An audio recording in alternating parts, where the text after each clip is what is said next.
Hello everybody, so today I'm going to be sharing a clip from the CANDACE Owens podcast that I had seen earlier this week about a 6-year-old or 9-year-old rapper, depending on who you talk to, and why this kid's parents have failed him.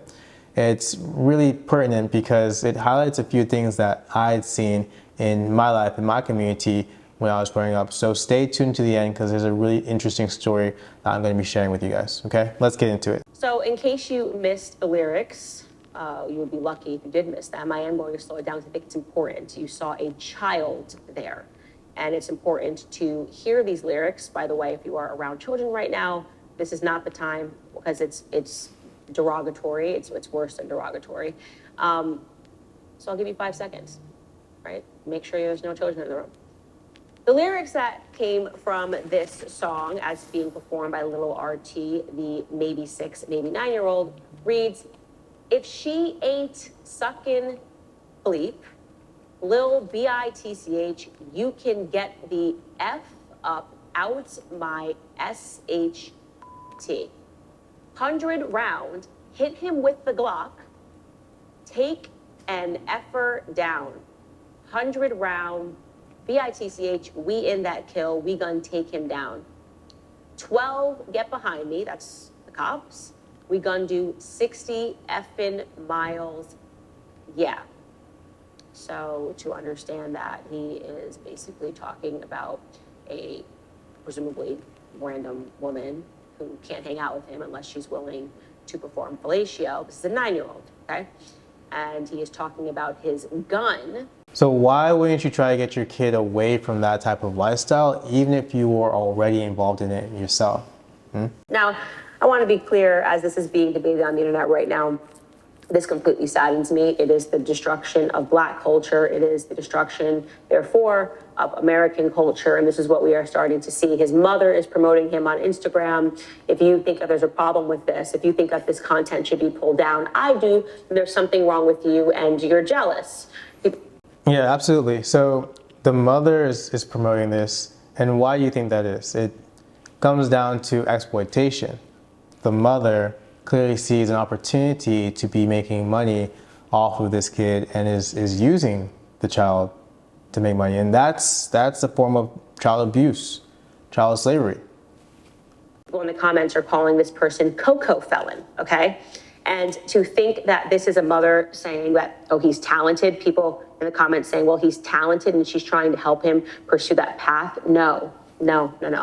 This is a kid, and I hate to say this because we've seen so many instances of this in the media, who will end up dead, okay? He is holding dollar bills. Yeah, end up dead or in jail. Really, the point to look at here is that why in Black culture do we feel that growing up as a kid, you can either only be an artist or an athlete, right? Why is it frowned upon to put on a suit and a tie and walk into an office? Why is being a rapper idolized still to this day? Talking about killing people. If you think that his mother is setting him on the right path, then it's because you're an idiot, okay? You are an idiot who contributes nothing to our society. And yes, some people have realized that. Here are some other comments that have appeared under this video. Y'all shouldn't be promoting this at all. There's nothing funny about it, says one person. Another person says his parents failed him. A third person says it's sad that kids can't be kids anymore. And all of those people are correct. Mm-hmm. Now, if you're thinking, shouldn't he be in school? You would be right. Because there's this video on his Instagram page. Take a listen.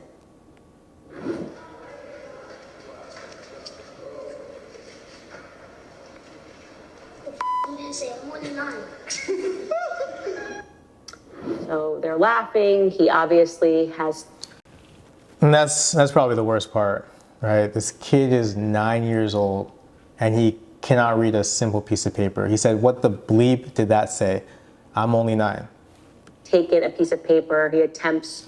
Did you know that there's a thing called the school to prison pipeline, right? So if a child can't read by the 4th grade, which is 9 years old, they're more likely to end up in jail or on welfare. And this is a clear example of where this kid is heading.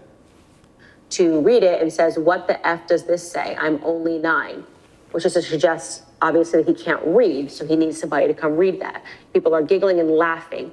It's not funny. If you are, in fact, 9 years old, not only should you be able to read, you should be able to read chapter books, okay? You should be in the 4th grade. In the 4th grade is when I began reading Harry Potter. If you can't read a piece of paper when you are 9 years old, then your mother has failed you, the school system has failed you, this country has failed you, and you have no chance. And it's not because of you, it's honestly not this kid's fault, which is why I'm not going to sit here and make fun of him. Has everything to do with his surroundings and the crisis that I am talking about in this country.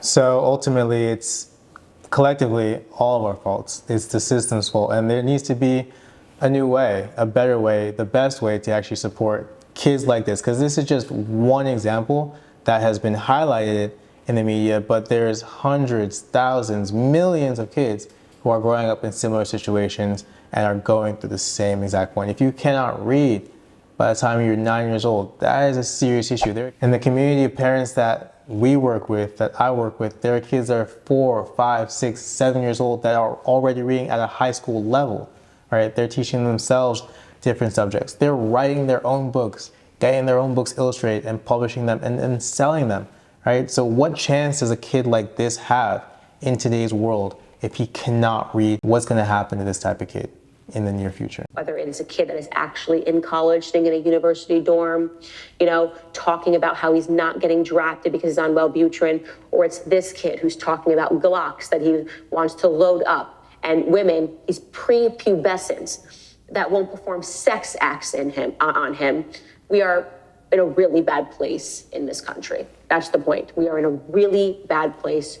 Shame on YouTube for allowing that content to stay up there. Shame on Instagram for allowing us to go through this. There should be a cry out and a demand that these videos get taken off of the internet. This should stay as an example of like what not to do for yourself, what not to do to your kids. So growing up, this kid came from a wealthy neighborhood, rich area, but this kid would purposely go to areas that were not so well off and start hanging around environments where there was violence, there was guns, and he was using that as a form of entertainment for himself, because at the end of the day, this kid was, robbing cars, robbing shops with the people in that environment. So the reason I highlight these two stories is to show that it doesn't really matter what your background is, whether you come from a super wealthy elite family or you come from welfare or poor, not so well off. Both these parents, in both cases, they were not equipped with the education that's based in what's best for all. Let's say you're a lawyer or a doctor, aspiring, wherever the case may be. A lawyer or a doctor, these are professions that go to school for 12 plus years to become professionals in their field and operate on patients or work with patients, right? Work with clients. A parent is actually the most important job in the world. And as a parent, if you're not studying how to be a parent, how to be the best parent, how do you expect your child to become the best possible version of themselves in the world and grow up to be efficient and effective adults? So in these cases, these parents, they did not have principles rooted in what's best for all. And so in the case of the rapper, his mother exploited him, put him through child abuse and really child slavery, and exploited him for money.